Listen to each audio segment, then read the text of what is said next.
Baik, kali ini kita akan membahas mengenai klasifikasi makhluk hidup. Baik, apakah kalian tahu apa itu klasifikasi makhluk hidup? Ya, benar. Klasifikasi makhluk hidup adalah pengelompokan makhluk hidup berdasarkan ciri-ciri yang dimilikinya.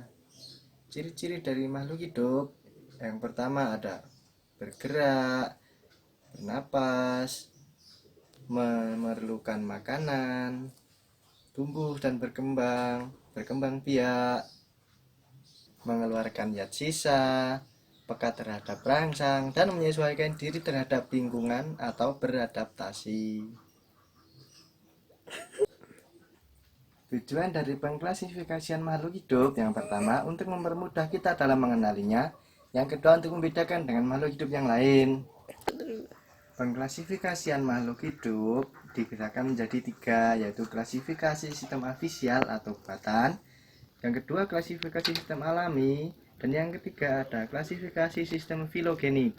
Untuk yang sistem buatan berdasarkan dengan struktur morfologi, anatomi maupun fisiologi. Untuk yang sistem alami menggunakan dasar persamaan dan perbedaan morfologi. Untuk yang terakhir yaitu klasifikasi sistem filogenik disusun berdasarkan jauh dekatnya hubungan kekerabatan antara takson yang satu dengan yang lain. Yang binomial nomenklatur yaitu penamaan makhluk hidup yang memiliki tiga aturan. Yang pertama, spesies terdiri dari dua kata. Kata pertama menunjukkan genus dan kata kedua menunjukkan sifat spesifik. Dua, kata pertama diawali dengan huruf besar dan kata kedua dengan huruf kecil. Dan yang ketiga yaitu menggunakan huruf Latin atau ilmiah atau bahasa Latin yang dicetak miring atau digaris bawahi. Sistem pengklasifikasian makhluk hidup dari waktu ke waktu mengalami perubahan yang terbagi menjadi empat. Yang pertama, sistem dua kingdom, yaitu terbagi atas kingdom plantae dan animalia. Yang kedua ada sistem tiga kingdom, yaitu kingdom plantae, animalia, dan yang terakhir ada monera. Yang selanjutnya ada sistem empat kingdom, ada plantae, fungi, animalia, dan juga monera. Yang terakhir ada sistem 5 kingdom, yaitu plantae, animalia, fungi, monera, dan protista. Selanjutnya ada rantai makanan. Rantai makanan adalah proses memakan atau dimakan yang terjadi dalam ekosistem. Pada proses rantai makanan terjadi aliran energi tersebut. Aliran energi adalah jalur satu arah dari perubahan energi pada suatu ekosistem. Proses aliran energi antar organisme dapat terjadi karena adanya proses makan dan dimakan tadi. Proses memakan dan dimakan terjadi pada satu kelompok organisme. Ada kelompok organisme yang lain, misalkan seperti kodok yang dimakan oleh ular dan ular yang dimakan oleh elang. Aliran energi dimulai dari matahari, produsen, konsumen, pengurai, dan juga nutrisi organik.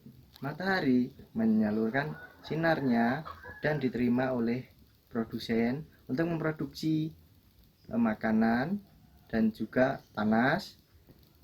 Makanan yang dihasilkan oleh produsen dikonsumsi oleh konsumen satu, yaitu seperti belalang atau tikus.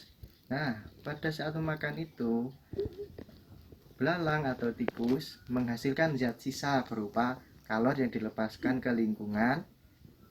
Lalu pada konsumen itu setelah makan bisa mengeluarkan urin atau feses yang diolah oleh pengurai menjadi nutrisi organik yang dapat digunakan kembali oleh produsen untuk memproduksi bahan fotosintesis atau makanan untuk tumbuhan itu sendiri. Rantai makanan adalah proses pembinaan energi yang berasal dari satu organisme ke organisme yang lain, yang diawali dari produsen, yaitu organisme yang mampu menghasilkan makanannya sendiri seperti tumbuhan hijau.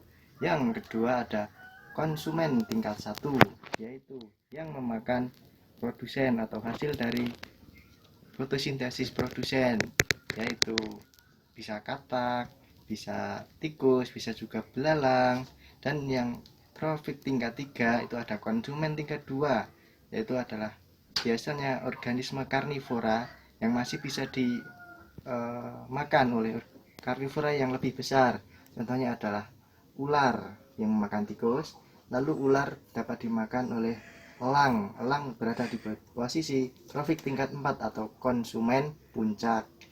Setelah elang mati dapat diurai oleh pengurai atau dekomposer menjadi bahan organik yang dimanfaatkan kembali oleh produsen untuk menjalankan fotosintesis.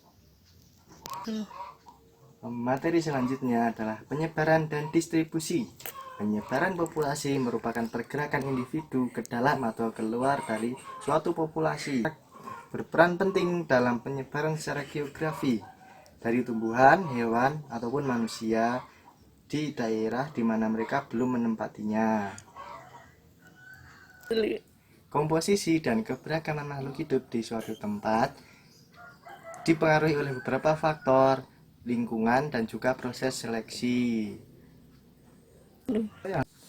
Penyebaran organisme dalam ekosistem dapat terjadi dengan 3 pola. Yang pertama ada emigrasi atau pergerakan individu keluar daerah populasinya ke tempat lainnya dan tinggal secara permanen atau tidak kembali lagi. Yang kedua ada imigrasi, pergerakan individu dari satu daerah ke populasi yang lain dan tinggal secara permanen. Dan yang ketiga ada migrasi, yaitu pergerakan 2 arah dari suatu individu menuju ke tempat atau daerah lain untuk kembali lagi. Contoh dari migrasi adalah ikan salmon. Pada saat musim kawin dia akan bermigrasi dari air asin ke air tawar atau air payau untuk menetaskan atau mengeluarkan telur-telurnya. Lalu setelah bertelur dia akan kembali ke laut.